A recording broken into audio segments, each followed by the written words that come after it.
Hello दोस्तों, स्वागत है आपका हमारे चैनल यूपी एग्ज़ाम क्रिजर में। दोस्तों, आज की वीडियो में हम 19 नवंबर और 20 नवंबर से उत्तर प्रदेश करंट अफेयर के जितने भी इंपॉर्टेंट क्वेश्चन बन सकते हैं वो हम इस वीडियो में डिस्कस करेंगे और हर एक क्वेश्चन से रिलेटेड हम आपको फैक्ट भी बताएंगे। और वीडियो के अंत में हम आपसे क्वेश्चन भी पूछेंगे जिसका जवाब आपको कमेंट बॉक्स में देना है। तो वीडियो को अंत तक जरूर देखिएगा। तो चलिए आज का वीडियो स्टार्ट करते हैं। पहला क्वेश्चन है, दिसंबर में शुरू होने वाला उत्तर प्रदेश का तीसरा चिड़ियाघर किस शहर में स्थित है? ऑप्शन नंबर ए है बरेली, बी है प्रयागराज, सी है गोरखपुर और डी है वाराणसी। तो इसका जो करेक्ट आंसर है वो है ऑप्शन नंबर सी, गोरखपुर। तो उत्तर प्रदेश का जो तीसरा चिड़ियाघर शुरू किया जा रहा है वो गोरखपुर में किया जा रहा है। चलिए इसके बारे में डिटेल में देखते हैं। देखिए, अगले दिसंबर में प्रदेश की जनता को एक और बेहतरीन चिड़ियाघर की सौगात मिल जाएगी। यह प्रदेश का तीसरा चिड़ियाघर होगा और बाकी दोनों से काफ़ी बड़ा होगा। इस समय प्रदेश में दो चिड़ियाघर हैं, पहला लखनऊ में और दूसरा कानपुर में। तीसरा गोरखपुर में बनकर तैयार है और तमाम औपचारिकताओं के बाद आने वाले दिसंबर में आम लोगों के लिए खोल दिया जाएगा। तो देखिए, अभी तक हमारे प्रदेश में केवल दो चिड़ियाघर थे, एक था लखनऊ में और एक था कानपुर में। लेकिन अब से हमारे प्रदेश में तीन चिड़ियाघर हो जाएंगे। तीसरा जो होगा वो गोरखपुर में बनकर तैयार हो चुका है और इसे दिसंबर में आम लोगों के लिए खोल दिया जाएगा। आगे देखते हैं, गोरखपुर चिड़ियाघर के निदेशक राजा मोहन। देखिए, ये इंपॉर्टेंट है कि गोरखपुर चिड़ियाघर जो है उसके निदेशक कौन है। तो राजा मोहन उसके निदेशक हैं। के अनुसार लखनऊ व कानपुर चिड़ियाघर के अलावा इटावा लाइन सफारी में गोरखपुर चिड़ियाघर में लाए जाने वाले वन्य जीवों को रखा गया है। तो देखिए, ये जो गोरखपुर चिड़ियाघर है उसमें कानपुर के चिड़ियाघर से और लखनऊ के चिड़ियाघर से और इसके अलावा इटावा के लाइन सफारी से वन्य जीवों को लाया गया है और गोरखपुर चिड़ियाघर में उन्हें रखा गया है। आगे देखते हैं, इस प्रोजेक्ट को 291 एकड़ में मूर्त रूप दिया गया है, जिसमें 31 बाड़ों में 30 नस्लों के करीब 200 वन्य जीवों व विभिन्न प्रजातियों की पक्षियों को रखा गया है। तो देखिए, ये जो गोरखपुर चिड़ियाघर है इसे 291 एकड़ ज़मीन पर बनाया गया है, ठीक है।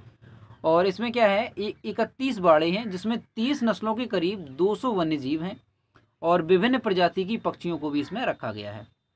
प्रदेश में बाकी दोनों जू से अलग व अधिक बेहतर बनाने के लिए इस चिड़ियाघर में जैव विविधता पार्क भी बनाया गया है। तो देखिए, अभी जो चिड़ियाघर थे लखनऊ का है और कानपुर का है तो उसमें पार्क नहीं है, लेकिन इस चिड़ियाघर में बेहतर बनाने के लिए इसमें जैव विविधता पार्क भी बनाया गया है। आगे देखते हैं, शुरुआत में इस चिड़ियाघर के निर्माण की लागत 113 करोड़ रुपए थी।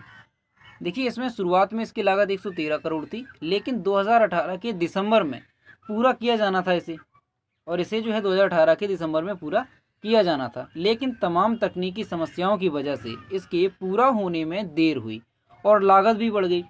लेकिन सरकार ने ज़रूरत के अनुसार समय पर 250 करोड़ रुपए तक का भुगतान कर दिया, ठीक है। तो पहले क्या था, इसमें 113 करोड़ इसकी लागत थी और 2018 के दिसंबर में इसे पूरा किया जाना था, लेकिन कई समस्याओं की वजह से इसे जो है 2020 में, नवंबर 2020 में इसे पूरा किया जा चुका है और दिसंबर में इसे खोला जाएगा। और इसकी जो कीमत है वो 250 करोड़ रुपए तक का इसमें जो है खर्चा आया है। अब देखिए, इसमें कौन कौन से जीव होंगे। तो ये वन्य जीव व पक्षी होंगे नए चिड़ियाघर में। तो देखिए, ये भी इम्पोर्टेंट है। देखिए, कौन कौन से जीव होंगे। शेर होगा इसमें, बाघ, तेंदुआ, गेंडा, जेब्रा, डिप्पोपोटेमस दरियाई घोड़ा जिसे कहते हैं, मगरमच्छ, घड़ियाल, ऊदबिलाव, सियार, लोमड़ी, स्मॉल कैट, देसी भालू, हिमालयन भालू, बोमेट बंदर, लंगूर, कैपुचियन बंदर, चीतल, सांभर, बारहसिंगा, हींग डियर, काला हिरण के अलावा दर्जनों प्रकार के पक्षी जिनमें सारस है, मोर है, मकाऊ, काला तीतर, रंग बिरंगे फीजेंट आदि शामिल हैं व रंग बिरंगी मछलियां भी होंगी। तो ये वन्यजीव इसमें होंगे। तो ये हमने आपको बताया डिटेल में। चलिए देखते हैं अगला क्वेश्चन।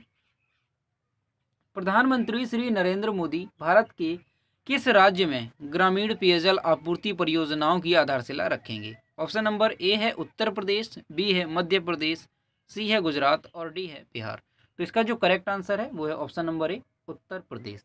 तो हमारे देश के प्रधानमंत्री श्री नरेंद्र मोदी उत्तर प्रदेश में ग्रामीण पेयजल आपूर्ति परियोजनाओं की आधारशिला रखेंगे, और ये किन जिलों में रखेंगे चलिए देखते हैं। प्रधानमंत्री नरेंद्र मोदी उत्तर प्रदेश के मिर्जापुर और सोनभद्र जिलों में रविवार को वीडियो कॉन्फ्रेंस के जरिए ग्रामीण पेयजल आपूर्ति परियोजनाओं की आधारशिला रखेंगे। पीएमओ ने कहा कि इन परियोजनाओं से 2,995 गांवों के सभी ग्रामीण परिवारों में घरेलू नल जल कनेक्शन उपलब्ध होंगे और इन जिलों की लगभग 42 लाख आबादी को लाभ होगा। अगला पॉइंट है, परियोजनाओं की कुल अनुमानित लागत 5,555.38 करोड़ रुपए है। कितनी है लागत इसकी? 5,555.38 करोड़ रुपए। परियोजनाओं को 24 महीनों में पूरा करने की योजना है। ये परियोजनाएं पिछले साल 15 अगस्त को प्रधानमंत्री द्वारा घोषित जल जीवन मिशन का हिस्सा हैं। इस योजना के तहत देश के हर गांव के हर घर में 2024 तक घरेलू नल कनेक्शन उपलब्ध कराने का लक्ष्य है। तो देखिए, ये जो परियोजनाएं हैं, हमारे देश के प्रधानमंत्री ने जो परियोजनाओं की आधारशिला रखी है, तो इसमें जो टोटल खर्चा आएगा वो है इसमें 5,555.38 करोड़ रुपए, और इन परियोजनाओं को 24 महीनों में पूरा कराने की योजना है। और ये जो परियोजनाएं हैं वो 15 अगस्त को जो प्रधानमंत्री द्वारा परियोजना घोषित की गई थी, जल जीवन मिशन, ये जो मिशन है जल जीवन मिशन, इसी की हिस्सा है, और 2024 तक घरेलू नल कनेक्शन कराने का जो है लक्ष्य रखा गया है देश के हर एक गांव तक और हर एक घर तक। ठीक है दोस्तों, अगला क्वेश्चन देखते हैं। हाल ही में मुख्यमंत्री योगी आदित्यनाथ ने कौन सी अगरबत्ती लॉन्च की है? ऑप्शन नंबर ए है महायोगी अगरबत्ती, बी है श्री गोरखनाथ आशीर्वाद, सी है दीनदयाल अगरबत्ती, और डी है अटल अगरबत्ती। तो इसका जो करेक्ट आंसर है वो है option number B, Shri Gorakhnath Ashirwad Agarbatti. तो इसका बी ऑप्शन यहाँ पर करेक्ट हो जाएगा। चलिए देखते हैं इसके बारे में। तो महायोगी गोरखनाथ कृषि विज्ञान केंद्र और सी मैप के प्रयासों से मंदिरों में अर्पण के बाद फेंके या नदियों में प्रवाहित कर दिए जाने वाले फूल अब रोजगार का जरिया बन गए हैं। मुख्यमंत्री योगी आदित्यनाथ ने गोरखपुर में CISR सी मैप केंद्रीय औषधीय एवं सुगंध पौधा संस्थान तक लखनऊ के तकनीकी सहयोग से महायोगी गोरखनाथ कृषि विज्ञान केंद्र द्वारा गोरखनाथ मंदिर में चढ़ाए गए फूलों से निर्मित श्री गोरखनाथ आशीर्वाद अगरबत्ती का लोकार्पण किया। देखिए दोस्तों, ये जो अगरबत्ती है, जो मंदिरों में फूल चढ़ाए जाते हैं और फूल होते हैं या और कई चीज़ें होती हैं, जैसे यहाँ पर देख सकते हैं आप, देखिए फूलों से निर्मित ये जो अगरबत्ती होगी वो फूलों से होगी, और इसके अलावा भी इसमें जो है बेलपत्र, देखिए आगे अभी आपको बताएंगे, बेलपत्र है, तुलसी है। तो ये जो चढ़ाए जाते हैं मंदिरों में, और चढ़ाने के बाद ये जो है वेस्ट हो जाते हैं, इन्हें नदियों में बहा दिया जाता है या फिर कहीं बाहर फेंक दिया जाता है।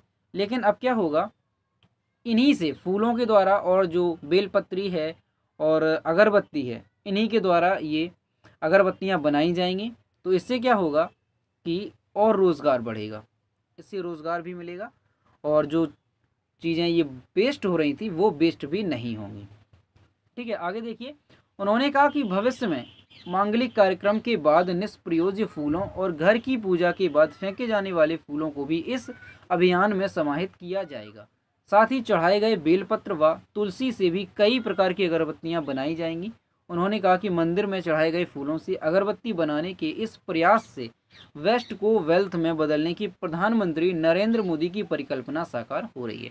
तो देखिए, ये हमने अभी आपको बताया कि ये जो अगरबत्तियां हैं, ये चढ़ाए गए फूलों से और अगरबत्तियों से जो वेस्ट चीज़ थी अब वो वेस्ट नहीं होगी, और उन्हीं से अगरबत्ती ये बनाई जाएगी। आगे देखते हैं, अगला क्वेश्चन है।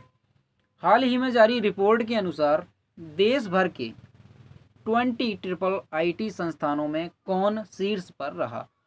ऑप्शन नंबर ए है IIT कानपुर, बी है IIT खड़गपुर, सी है IIT लखनऊ, और डी है IIT मुंबई। तो इसका जो करेक्ट आंसर है वो है option number C, IIT Lucknow. तो अभी हाल ही में एक रिपोर्ट आई है और उसके अनुसार देश भर के 20 ट्रिपल आईटी संस्थान जो हैं उनमें लखनऊ शीर्ष पर रहा है। चलिए इसके बारे में देखते हैं। ट्रिपल आईटी लखनऊ ने देश के बड़े बड़े इंजीनियरिंग संस्थानों को मीलों पीछे छोड़ दिया है। संस्थान ने बेहतर एजुकेशन सिस्टम और प्रशासनिक क्षमताओं के बलबूते देश भर के पब्लिक प्राइवेट पार्टनरशिप मोड पर संचालित 20 ट्रिपल आईटी संस्थानों में खुद को शीर्ष पर लाने में सफलता हासिल की है। अगला क्वेश्चन है कोरोना। देखिए दोस्तों, ये थे इम्पोर्टेंट क्वेश्चन 19 नवंबर और 20 नवंबर से उत्तर प्रदेश के, जो कि हमने आपसे डिस्कस किए। अब ये है पिछले वीडियो का क्वेश्चन जो कि हमने आपसे पूछा था। कोरोना टीका स्पुतनिक 5 की पहली खेप उत्तर प्रदेश के किस शहर में आने की संभावना है? तो इसका करेक्ट आंसर था ऑप्शन नंबर ए, कानपुर। तो कई अभ्यर्थियों ने, कई स्टूडेंट ने इसके आंसर दिए, और मैं फिर से कहता हूं कि सभी लोग इसके आंसर दिया करो, क्योंकि जब भी आप किसी भी क्वेश्चन को हाथ से लिखेंगे तो आपको वो हमेशा के लिए याद हो जाता है। इसलिए आप ज़रूर कमेंट किया करो, और उसके बारे में भी अगर आपको पता है तो वो भी आप कमेंट किया करो, जिससे कि आपको वो हमेशा के लिए याद हो जाएगा। चलिए अब देखते हैं आज का क्वेश्चन। भारत की किस मिसाइल को कानपुर शहर ने और घातक बना दिया है? ऑप्शन नंबर ए है इसका पिनाका, बी है त्रिशूल, सी है अग्नि और डी है नाग। तो इस क्वेश्चन का आंसर आपको कमेंट बॉक्स में बताना है। कमेंट के माध्यम से आपको इसका जवाब देना है, और सभी स्टूडेंट इसका जवाब दीजिए, क्योंकि जब भी आप जवाब देंगे तो आपको ये क्वेश्चन हमेशा के लिए याद हो जाएगा। इसलिए कमेंट जरूर किया करो। तो वीडियो पसंद आया हो तो इसे लाइक कीजिए, और अगर आपको थोड़ा भी हेल्पफुल लगा हो तो इसे आप जो है शेयर कीजिए, और अगर चैनल पर नए हैं तो सब्सक्राइब जरूर कीजिए। तो मिलते हैं नेक्स्ट वीडियो में। Thank you.